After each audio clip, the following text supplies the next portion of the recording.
Welcome to Sukesh economy classes. Telangana social economic outlook 2025కి సంబంధించిన అంశాలు చూస్తున్నామండి. ఇందులో భాగంగా ఇండస్ట్రీస్ అనే టాపిక్ గురించి మాట్లాడుకుంటే నేనేమంటున్నాను అంటే ఈ తెలంగాణ సోషల్ ఎకనామిక్ అవుట్లుక్ యూట్యూబ్లో ఎందుకు క్లాసెస్ ఇస్తున్నాము అంటే upcoming Telangana social economic outlook 2026 దానిలో ఏ సర్వే ఉంటుంది అంటే 2025-26కి సంబంధించిన అంశాలు ఉంటాయి. ప్రజెంట్ తెలంగాణ సోషల్ ఎకనామిక్ అవుట్లుక్లో ఏ అంశాలు ఉన్నాయండి? ఏ సర్వే ఉందండి? 2024-25 సర్వే ఉంది. ఓకేనా? రైట్. మనం ఇప్పుడు మాట్లాడుకుంటున్న అవుట్లుక్లో ప్రతి టాపిక్కి సంబంధించి ఏంటండి, ప్రతి టాపిక్కి సంబంధించి ప్రొసీజర్ ఎలా ఉంది, అవుట్లుక్లో ప్రతి టాపిక్కి సంబంధించి ప్రొసీజర్ ఎలా నేర్చుకుంటున్నాము అనేది ఫస్ట్ మీరు ఒక ప్రొసీజర్ ప్రకారం వెళ్ళాల్సిందే. క్లాస్ విని నేర్చుకోవడం కాదు, నెక్స్ట్ వచ్చే అవుట్లుక్ కూడా ఇదే ప్యాటర్న్లో చదివేలా మీరు నేర్చుకోవాలి. ఇక్కడ క్లాసెస్ వింటున్నారు కదా, నెక్స్ట్ ఏం చేయాలి? మళ్ళీ అవుట్లుక్ రాగానే నెక్స్ట్ అవుట్లుక్ రాగానే ఏం చేయాలి అంటే ఈ ప్రజెంట్ మనం మాట్లాడుకుంటున్న అవుట్లుక్లో ఇప్పుడు ఇండస్ట్రీస్ టాపిక్ ఉంది. ఈ ఇండస్ట్రీస్ గురించి మనం ఇక్కడ క్లియర్గా మాట్లాడుకుంటాం. నెక్స్ట్ అవుట్లుక్లో కూడా మళ్ళీ ఇండస్ట్రీస్ టాపిక్ ఉంటుందా? ఉంటుంది. ఇప్పుడు మనం మాట్లాడుకుంటున్న ఇండస్ట్రీస్ టాపిక్లోని అంశాలు నెక్స్ట్ వచ్చే అవుట్లుక్లోని ఇండస్ట్రీస్ టాపిక్లోని అంశాలు సమానంగా ఏమైనా ఉన్నాయా? సమానంగా అంటే విలువలు కాదు, ప్యాటర్న్ సేమ్ ఉందా లేదా ఫస్ట్ దాన్ని అబ్జర్వ్ చేయి. అబ్జర్వ్ చేసిన తర్వాత ప్రజెంట్ సర్వేలో ఉన్న అంశాల కంటే అడిషనల్గా ఇంకేమైనా అంశాలు ఉన్నాయా చూడు, వాటిని ఐడెంటిఫై చేయి. ఇక్కడ నేర్చుకున్నది నెక్స్ట్ సర్వేకి నువ్వు ఎంతవరకు ఇంప్లిమెంట్ చేయగలుగుతున్నావు వాటి వరకు చూడు, అదనంగా ఏమేమి ఉన్నాయి చూడు, క్లారిటీ వస్తుంది. ఈ సర్వే అయిపోయింది కదా అని చెప్పి బుక్ పక్కన పడేయదు, చదివిన విధానాన్ని పక్కన పడేయదు. కొత్త సర్వే రాగానే కొత్త సర్వేలో కూడా ఏముండదు, ఇదే ప్యాటర్న్ ఉంటుంది. కొన్ని స్కీమ్స్ వస్తాయి, కొన్ని పాలసీస్ వస్తాయి. నెక్స్ట్ అవుట్లుక్లో ఏమిస్తారంటే తెలంగాణ రైజింగ్ గ్లోబల్ సమ్మిట్ 2025లో భాగంగా తెలంగాణ రాష్ట్రాన్ని మొత్తం కూడా, తెలంగాణ జాగ్రఫికల్ ఏరియాని, తెలంగాణ భౌగోళిక ప్రాంతాన్ని 3 రీజియన్స్గా డివైడ్ చేస్తున్నామని చెప్పారు. ఏంటిదండి?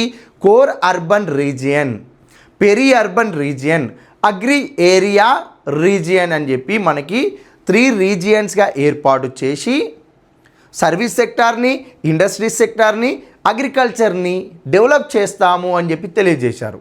కాబట్టి మనకి నెక్స్ట్ వచ్చే సర్వేలో ఈ తెలంగాణ రైజింగ్ గ్లోబల్ సమ్మిట్లో భాగంగా 10 ప్రాధాన్యత అంశాలను ఏంటండి 10 ఇంపార్టెంట్ పాయింట్స్ని సెలెక్ట్ చేశారు. వాటికి సంబంధించి ఏమేమి ఉన్నాయో అన్నీ కూడా మనకి సర్వేలో ఇస్తారు.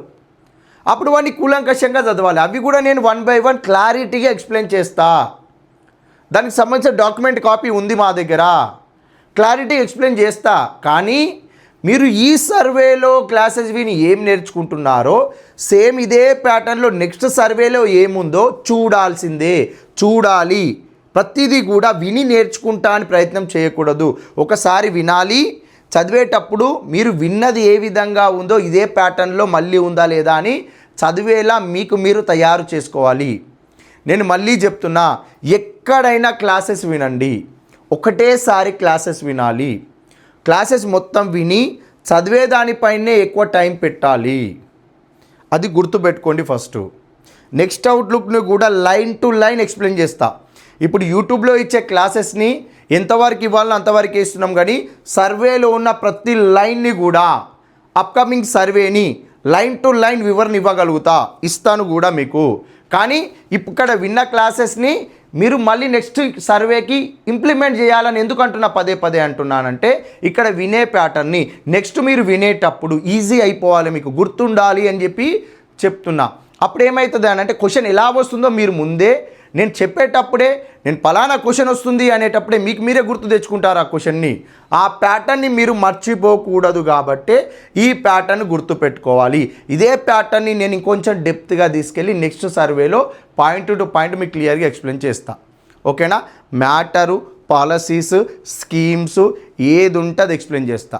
నెక్స్ట్ సర్వేలో ఇంకా సర్వే క్లాసెస్ మాట్లాడుకునేటప్పుడే దాని వెనుకాల మనకి క్వశ్చన్స్ని కూడా తీసుకొస్తాం. మ్యాటర్ అయిపోతుంది, దానికి సంబంధించిన క్వశ్చన్ ఉంటుంది. క్లారిటీగా వింటారు, క్వశ్చన్ ఉంటుంది. క్వశ్చన్ నేను మాట్లాడుతున్నంత సేపే మీకు ఏదో ఒకటి ఆన్సర్ గుర్తొస్తుందా? అది వస్తుంది. అక్కడ ఆన్సర్ మీరు ఏదనుకుంటున్నారో నేనేం చెప్తున్నా వింటారుగా, క్లారిటీ వచ్చేస్తుంది. ఇంకా డెప్త్గా మాట్లాడుకుందాం, కానీ ప్రొసీజర్ మాత్రం మర్చిపోకూడదు మీరు. ఓకేనా? రైట్. ఇప్పుడు ఇండస్ట్రీస్ టాపిక్ గురించి చూస్తున్నాం. ఇండస్ట్రీస్కి సంబంధించి ఇందులో మనం ఏమేమి చదువుకోవాలి అనేది ఫస్ట్ నేర్చుకో. ఇప్పుడు ఇండస్ట్రీస్ అంటున్నా, అసలు తెలంగాణ స్టేట్ జిఎస్డిపికి ఆదాయం ఎలా సమకూరుతుంది అన్నామండి? తెలంగాణ జిఎస్డిపికి ఆదాయం ఎలా వస్తుందన్నాము?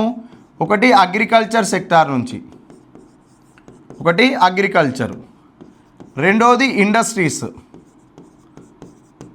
ఓకే, థర్డ్ ఏంది సర్వీస్ సెక్టార్. ఓకేనా? రైట్. ఇప్పుడు మనం ఈ ఇండస్ట్రీస్ గురించి మాట్లాడుతున్నాం. ఏంటండి? ఇండస్ట్రీస్ గురించి మాట్లాడుతున్నాం. ఈ Telangana state gross state domestic ప్రోడక్ట్కి ఇండస్ట్రీస్ నుంచి సమకూరే ఆదాయము ఎంత? ఏంటండి? ఇండస్ట్రీస్ నుంచి సమకూరే ఆదాయం ఎంత? ఇప్పుడు Telangana state gross state domestic product 100% 2024-25 advanced estimates ప్రకారము ఒక అమౌంట్ ఉందండి. ఈ 100%లో ఇండస్ట్రీస్ నుంచి ఎంత శాతం ఆదాయం సమకూరుతుంది? అది రూపాయల్లో ఎన్ని కోట్ల రూపాయలు ఆదాయం సమకూరుతుంది చూడాలి. అదేవిధంగా ఇండస్ట్రీస్ యొక్క సబ్ సెక్టార్స్ ఉంటాయి కదండి. ఏమేమి ఉంటాయి ఇండస్ట్రీస్లో సబ్ సెక్టార్స్? ఇండస్ట్రీస్లో మనకి సబ్ సెక్టార్స్ ఎలా ఉన్నాయి అనేది చూడాలి. అసలు ఇండస్ట్రీస్ అంటే ఏంటిది, ఇండస్ట్రీస్లో ఏమేమి సబ్ సెక్టార్స్ ఉన్నాయి ఫస్ట్ చూద్దాం. ఇప్పుడు తెలంగాణ రాష్ట్ర జిఎస్డిపికి మనం ఏమన్నాము? ఇండస్ట్రీస్ నుంచి సమకూరే ఆదాయము ఎంత, పర్సంటేజ్ ఎంత అన్నాం. ఓకేనా? రైట్. అసలు మరి ఇండస్ట్రీస్కి వచ్చిన ఆదాయము, ఇప్పుడు ఇండస్ట్రీస్కి ఒక ఆదాయం అంటున్నాం కదా, మరి ఈ ఆదాయం ఎలా సమకూరుతుంది?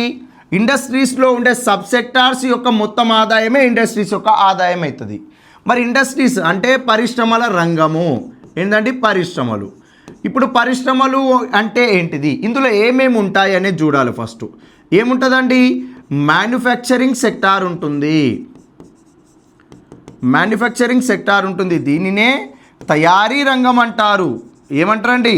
తయారీ రంగం అంటారు. నెక్స్ట్ కన్స్ట్రక్షన్ ఉంటుంది. ఏంటిది? కన్స్ట్రక్షన్ ఉంటుంది. దీనినే ఏమని పిలుస్తారు అంటే నిర్మాణ రంగం అని చెప్పి పిలవడం జరుగుతుంది. Next electricity, gas, water supply, electricity, gas, water supply and other utility services, విద్యుత్ శక్తి మరియు నీటి సరఫరా మరియు గ్యాస్ ఇతర సేవలు. ఓకేనా? Right. Next mining and quarrying అండి. మైనింగ్ అండ్ క్వారీయింగ్, గనులు మరియు తవ్వకాలు, గనులు మరియు తవ్వకాలు. ఓకేనా? రైట్. మ్యానుఫ్యాక్చరింగ్ తయారీ రంగం నుండి, కన్స్ట్రక్షన్ నిర్మాణ రంగం నుండి, electricity, gas, water supply and other utility services, విద్యుత్ శక్తి, గ్యాస్, నీటి సరఫరా నుండి మరియు గనులు తవ్వకాల నుండి, ఈ 4 ఉపరంగాల నుండి, ఈ 4 సబ్ సెక్టార్స్ నుంచి ఎంతైతే ఆదాయం వస్తుందో ఆ వచ్చిన ఆదాయం మొత్తాన్ని ఇండస్ట్రీస్ అంటారు. ఇండస్ట్రీస్ ద్వారా వచ్చిన ఆదాయం అంటారు. ఈ 4 ఉపరంగాల ద్వారా వచ్చిన ఆదాయం మొత్తమే పరిశ్రమల రంగం యొక్క ఆదాయం అవుతుంది. ఈ పరిశ్రమల రంగం యొక్క ఆదాయము తెలంగాణ రాష్ట్ర జిఎస్డిపిలో ఎంత శాతం ఉంటుందో చూడాలి. ఈ తెలంగాణ రాష్ట్ర జిఎస్డిపిలో పరిశ్రమల రంగం యొక్క ఆదాయం ఎన్ని కోట్లో చూడాలి. ఆ ఆదాయమే ఈ 4 ఉపరంగాల మొత్తం అవుతుంది. ఓకేనా? రైట్. ఇది చూద్దాం ఇప్పుడు. మరి ఫస్ట్ ఏం చేయాలి? ఇండస్ట్రీ సెక్టార్ నుంచి సమకూరే ఆదాయం చూద్దాం. Sub sectoral contribution to Telangana is industrial GSVA at current prices for 2024-25 advanced estimates. ఏమంటుండండి? Sub sectoral contribution to Telangana is industrial GSVA at current prices for 2024-25 advanced estimates. 2024-25 advanced estimates ముందస్తు అంచనాల ప్రకారము తెలంగాణ రాష్ట్ర జిఎస్విఏకి ఏంది తెలంగాణ రాష్ట్ర జిఎస్విఏకి జిఎస్డిపి సమానము. అంటే తెలంగాణ రాష్ట్ర జిఎస్డిపి అంటే మనకి అందులో కాస్ట్ ఆఫ్ ఇన్పుట్స్ కలపబడి ఉంటాయి. జిఎస్విఏ అంటే కాస్ట్ ఆఫ్ ఇన్పుట్స్ తొలగించబడి ఉంటాయి, ఉత్పాదకాల విలువలు తొలగించబడి ఉంటాయి. ఇవన్నీ కూడా మనం బేసిక్స్ క్లాస్లోనే క్లియర్గా మాట్లాడుకున్నాము. కాబట్టి ఇక్కడ జిఎస్విఏ యొక్క టర్మినాలజీ గురించి ఎక్స్ప్లెనేషన్ ఇవ్వము. ఓకేనా? రైట్. ఇక్కడ చూడు 2024-25 అడ్వాన్స్డ్ ఎస్టిమేట్స్ తెలంగాణ రాష్ట్ర జిఎస్విఏకి ప్రస్తుత ధరల ప్రకారము పరిశ్రమల రంగం నుండి సమకూరే ఆదాయము ఎలా ఉందో ఈ డయాగ్రామ్లో క్లియర్గా ఇచ్చారు. ఏంది తెలంగాణ రాష్ట్ర జిఎస్డిపి అనుకో లేదా జిఎస్విఏకి ఇండస్ట్రీ సెక్టార్ నుంచి సమకూరే ఆదాయ మార్గాలు ఎలా ఉన్నాయి? పరిశ్రమలు అంటే పరిశ్రమల్లోని ఉపరంగాల యొక్క వాటాల ద్వారానే సమకూరుతుంది కదా, ఆ స్ట్రక్చర్ ఇచ్చాడండి ఇక్కడ. ఓకేనా? రైట్. ఇప్పుడు ఇక్కడ చూద్దాము. తెలంగాణ రాష్ట్ర జిఎస్డిపి అన్నాం కదా, ఆ జిఎస్డిపికి ఇండస్ట్రీ సెక్టార్ నుంచి సమకూరే ఆదాయం ఎంత ఉందండి? ఇక్కడ 2,77,270 కోట్లు ఉందండి. ఎంత? 2,77,270 కోట్లు. డైరెక్ట్ క్వశ్చన్ వస్తుంది. 2024-25 అడ్వాన్స్డ్ ఎస్టిమేట్స్ అనగా ముందస్తు అంచనాల ప్రకారము తెలంగాణ స్టేట్ జిఎస్డిపికి తెలంగాణ రాష్ట్ర జిఎస్డిపి అనగా స్థూల రాష్ట్ర దేశీయోత్పత్తి. ఈ తెలంగాణ స్టేట్ జిఎస్డిపికి పరిశ్రమల రంగం నుండి ఇండస్ట్రీ సెక్టార్ నుండి సమకూరే ఆదాయము ఎంత, ఇండస్ట్రీ సెక్టార్ యొక్క కాంట్రిబ్యూషన్ ఎంత అనే క్వశ్చన్ వస్తుంది. అప్పుడు ఏ ఆన్సర్ పెట్టాలండి? ఈ క్వశ్చన్లో నేను ఇంకా ప్రైజెస్ చెప్పలేదు, వెంటనే ఇక్కడ చూస్తున్నారు కానీ అది కాదు. నేను ప్రైజెస్ చెప్పాలి కదా. కరెంటు ప్రైజెస్ ప్రకారము కాన్స్టాంట్ అంటే వేరే వాల్యూ వస్తుంది కాబట్టి క్వశ్చన్లో కరెంట్ ప్రైజెస్ ఉందా లేదా కూడా అబ్జర్వ్ చేయాలి. ప్రస్తుత ధరల ప్రకారము అని మెన్షన్ చేసినప్పుడే మనకి ఈ 2,77,270 కోట్లు వస్తుందండి. ఓకేనా? క్వశ్చన్ క్లారిటీ ఉండాలి. ప్రస్తుత ధరలు అనేది నీ క్వశ్చన్ స్టార్టింగ్లోనే ఇస్తాడు లేదా లాస్ట్కు బ్రాకెట్లో ఇస్తాడు ప్రస్తుత ధరలు స్థిర ధరలని. అది మనం మర్చిపోకూడదు. ఇప్పుడు ఇక్కడ క్వశ్చన్ ఎలా వస్తుంది? 2024-25 అడ్వాన్స్డ్ ఎస్టిమేట్స్ తెలంగాణ స్టేట్ జిఎస్డిపికి ఇండస్ట్రీ సెక్టార్ యొక్క కాంట్రిబ్యూషన్ అనేది కరెంటు ప్రైజెస్ ప్రకారము ఎంత అనే క్వశ్చన్ మార్క్ ఇస్తారు. అప్పుడు ఏంటిదండి? 2,77,270 crores, 2,77,270 కోట్లు. ప్రతిదీ కూడా క్వశ్చన్ పాయింట్ ఆఫ్ వ్యూలోనే చూడాలి. ఏంటిదండి? ప్రతిదీ కూడా present paper pattern question point of వ్యూలోనే చదువుకునే ప్రయత్నం చేయాలి. Okay, right. ఇదేంటి? పరిశ్రమల రంగం నుండి సమకూరే ఆదాయం. ఓకేనా? రైట్. ఇప్పుడు చూద్దాం. మరి ఇప్పుడు 2,77,270 crores అంటున్నాం కదా, ఇదంతా కూడా ఇండస్ట్రియల్ సెక్టార్ యొక్క కాంట్రిబ్యూషన్ లేదా ఇండస్ట్రీస్ యొక్క వాల్యూ అంటున్నాము 2024-25 యొక్క అడ్వాన్స్డ్ ఎస్టిమేట్స్కి. మరి ఇండస్ట్రీస్ యొక్క విలువ ఇంత ఉంది అంటున్నాం. ఎంత? 2,77,270 కోట్లు. మనం ఇప్పుడు ఇండస్ట్రీస్ అంటే ఏమన్నామండి? ఇందులో మ్యానుఫ్యాక్చరింగ్ ఉంటుంది, కన్స్ట్రక్షన్ ఉంటుంది, electricity, gas and other utilities services. ఏంటంటే electricity, gas, water supply and other utility services అన్నాం. ఏంటిది? విద్యుత్ శక్తి, నీటి సరఫరా, గ్యాస్ మరియు ఇతర సేవలను మాట్లాడుకున్నాం కదా. ఎస్. నెక్స్ట్ ఇంకోటి ఏమన్నాం? మైనింగ్ అండ్ క్వారింగ్, గనులు, తవ్వకాలను. ఇగో ఈ 4 ఉపరంగాల నుండి ఎంతైతే ఆదాయం వస్తుందో అదే ఇండస్ట్రీ సెక్టార్ అని చెప్పి క్లియర్గా మాట్లాడుకున్నాం. మరి ఇప్పుడు ఇండస్ట్రీ సెక్టార్ యొక్క వాల్యూ ఎంత అన్నామండి? ఇక్కడ ఎంత అన్నాం? ఇక్కడ 2,77,270 crores అంటున్నాం. అంటే ఈ 4 ఉపరంగాలు, ఈ 4 సబ్ సెక్టార్స్ యొక్క వాల్యూయే కదా ఇది. ఎస్. ఇందులో ఈ అమౌంట్లో మ్యానుఫ్యాక్చరింగ్ యొక్క వాల్యూ ఎంత, కన్స్ట్రక్షన్ యొక్క వాల్యూ ఎంత, electricity, gas, water supply and other utilities services యొక్క వాల్యూ ఎంత, అదేవిధంగా మైనింగ్ అండ్ క్వారింగ్ యొక్క వాల్యూ ఎంత, అవి ఇక్కడ ఇచ్చిండి. ఇక్కడ క్లియర్గా చూడండి. ఈ టోటల్ అమౌంట్లో 47.60% మ్యానుఫ్యాక్చరింగ్, తయారీ రంగం యొక్క విలువ ఏందండి? తయారీ రంగం యొక్క విలువ 47.60%. ఈ డయాగ్రామ్ రెండు కూడా సేమే. ఇది ఇంగ్లీషు, ఇది తెలుగు. ఓకేనా? రైట్. ఇప్పుడు మ్యానుఫ్యాక్చరింగ్ ఎంత అండి? 47.60%. ఈ టోటల్ అమౌంట్లో 47.60% తయారీ రంగం యొక్క వాటా ఎంత ఉందండి? 1,31,982 crores ఉంది. ఎంత?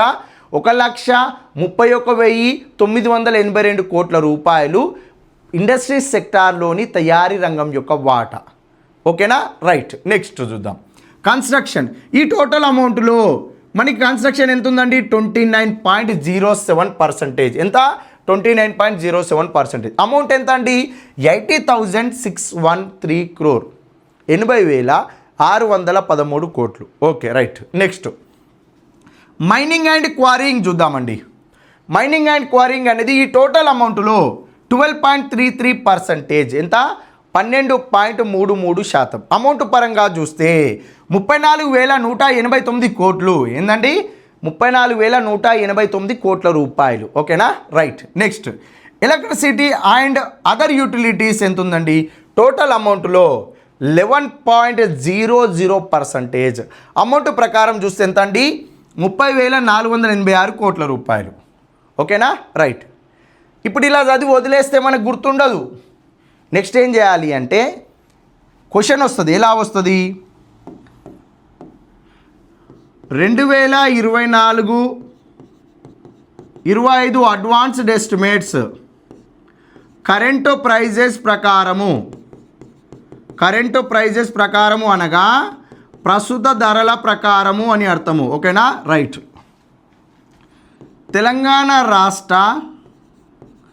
తెలంగాణ స్టేట్ ఇండస్ట్రీస్కి అంటే తెలంగాణ రాష్ట్ర పరిశ్రమల రంగానికి అనగా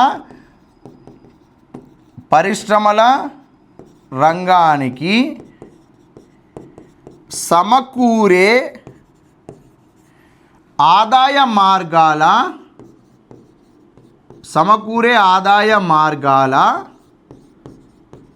రాబడి వరుస క్రమాన్ని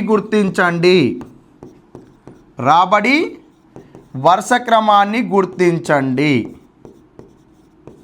అంటే తెలంగాణ స్టేట్ ఇండస్ట్రీస్ యొక్క సబ్సెక్టార్స్లో కాంట్రిబ్యూషన్ ఎలా ఉందో, హైయెస్ట్ కాంట్రిబ్యూషన్ నుంచి లోయెస్ట్ కాంట్రిబ్యూషన్స్ ఎలా ఉన్నాయో వాటి ఆర్డర్ని ఇక్కడ ఐడెంటిఫై చేయమంటున్నాడు. ఇగో ఇదే క్వశ్చన్ వస్తుంది. మీరు గ్రూప్ 3 క్వశ్చన్ పేపర్ తీసి చూడండి, గ్రూప్ 2 క్వశ్చన్ పేపర్ తీసి చూడండి. ఇగో ఇవే ఆర్డర్ పైన ప్రశ్నలు ఉంటాయి మనకి. కంపల్సరీ ఈ ఆర్డర్ని మనం మిస్ చేసుకోకూడదు. ఇగో ఇలాంటి డయాగ్రామ్స్ ఇచ్చినప్పుడు మనకి ఆదాయ మార్గాల యొక్క రాబడి వరుస క్రమాన్ని అడుగుతాడు. రాబడి వరుస క్రమం అంటే హైయెస్ట్ నుంచి లోయెస్ట్. ఇప్పుడు ఇండస్ట్రీ సెక్టార్ యొక్క వాల్యూ ఎంత అన్నాం? ఇక్కడ 2,77,270 crores అన్నాం కదా. ఇందులో హైయెస్ట్ ఏముందండి? మ్యానుఫ్యాక్చరింగ్ ఉంది. ఏంటిది? తయారీ రంగం ఉంది. అంతేనా, right.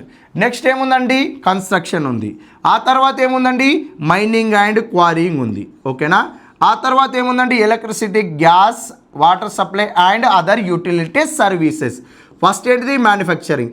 Second construction. Third mining and quarrying. Fourth electricity, gas and water supply. ఇది మనకి కరెక్ట్ ఆన్సర్ అవుతుందండి.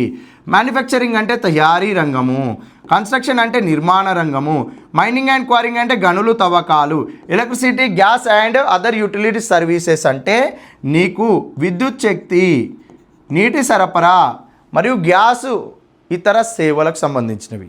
ఇగో ఈ ఆర్డర్ గుర్తుపెట్టుకో. ఇది డైరెక్ట్ క్వశ్చన్ వస్తుంది నీకు. ఇంతకు మించి క్వశ్చన్ అడిగాడు. రీసెంట్గా నిర్వహించిన ఎగ్జామ్స్లో మొత్తం కూడా ఈ డయాగ్రామ్స్, పై చార్ట్స్ నుంచి వచ్చిన క్వశ్చన్సే ఉన్నాయండి. ఎక్కడికి వెళ్ళు? ఇన్ఫ్రాస్ట్రక్చర్లో నీకు పవర్కి సంబంధించిన క్వశ్చన్స్, రెన్యూవబుల్ ఎనర్జీకి సంబంధించి, సోలార్ ఎనర్జీకి సంబంధించి పై చార్ట్ నుంచే డైరెక్ట్ క్వశ్చన్స్ వచ్చాయి. అగ్రికల్చర్ సెక్టార్లో పై చార్ట్ నుంచే డయాగ్రామ్గా వచ్చాయి. అంటే వీటి నుంచి క్వశ్చన్ ఎలా అడుగుతున్నాడు? ప్రీవియస్ క్వశ్చన్ చూడు, దా ప్యాటర్న్ ప్రకారమే ఆ క్వశ్చన్ని నువ్వు ఇక్కడ ఇంప్లిమెంట్ చేయి. నీకు ఎందుకు గుర్తుండదు? గుర్తుంటుంది. ఇప్పుడు ఇందులోనూ నువ్వు ఇంకొక క్వశ్చన్ తయారు చేసుకో. ఎలా? 2024-25 అడ్వాన్స్డ్ ఎస్టిమేట్స్ తెలంగాణ స్టేట్ జిఎస్డిపికి ఇండస్ట్రీస్ సెక్టార్ నుంచి వచ్చే ఆదాయంలో ఇండస్ట్రీస్ యొక్క సబ్సెక్టార్లో అత్యధిక ఆదాయం వేటి నుంచి వస్తుంది అంటాడు. వేటి నుంచి వస్తుందండి? మ్యానుఫ్యాక్చరింగ్ నుంచి వస్తుంది. లోయెస్ట్ దేని నుంచి వస్తుందండి? తక్కువ దేని నుంచి వస్తుందండి? ఎలక్ట్రిసిటీ అండ్ యూటిలిటీస్ వస్తున్నాయి. నీకు ఈ ఆర్డర్ గుర్తున్నప్పుడు హైయెస్ట్ గుర్తుండదా? లోయెస్ట్ గుర్తుండదా? ఆటోమేటిక్గా గుర్తుంటుంది. క్వశ్చన్ క్లారిటీ ఉండాలి. ఇది ఉంది చూడండి, ఇదే క్వశ్చన్ నీకు. 2024-25 అడ్వాన్స్డ్ ఎస్టిమేట్స్ కరెంటు ప్రైజెస్ ప్రస్తుత ధరలు తెలంగాణ రాష్ట్ర జిఎస్విఏ ఆర్ జిఎస్డిపి ఆ జిఎస్డిపికి. ఇండస్ట్రీస్ నుంచి, ఇక్కడ ఇండస్ట్రీస్ ఉందా? ఉంది. ఇండస్ట్రీస్ నుంచి సమకూరే ఆదాయం ఎంత? 2,77,270 కోట్ల రూపాయలు. అదేవిధంగా సబ్ సెక్టార్స్ యొక్క కాంట్రిబ్యూషన్ ఎంత? ఏంది? Sub sectoral contributions. దేంట్లో? ఇండస్ట్రీస్ సెక్టార్కి సంబంధించి. ఆర్డర్ అడుగుతాడు. ఇయర్ ఏమి ఇస్తాడు? 2024-25 అడ్వాన్స్డ్ ఎస్టిమేట్స్ ఇస్తాడు. ప్రైజెస్ ఏంటిది? కరెంట్ ప్రైజెస్ ఇస్తాడు. ఈ యొక్క 3 లైన్స్ నుంచి క్వశ్చన్స్ అనేది నీకు ఎన్నైనా క్వశ్చన్స్ అడగవచ్చు. క్వశ్చన్ ఫ్రేమ్ సేమ్ ఉంటుంది. ఒక చిన్న వర్డ్ కాడ క్వశ్చన్ మొత్తం మారుతుంది. క్వశ్చన్ యొక్క స్వభావాన్ని మార్చేస్తారు. అది నువ్వు గుర్తుపట్టడం రావాలి. ఓకేనా? రైట్. నెక్స్ట్, తెలంగాణ ఇండస్ట్రీస్కి సంబంధించి పార్ట్ 1, పార్ట్ 2 వీడియోలు కూడా అప్లోడ్ చేస్తాము. క్లారిటీగా వినండి. మీకు వీడియోలు నచ్చితే మీ ఫ్రెండ్స్కి షేర్ చేయండి. షేర్ చేసే ప్రయత్నం చేయండి. సబ్స్క్రైబ్ చేసుకోండి.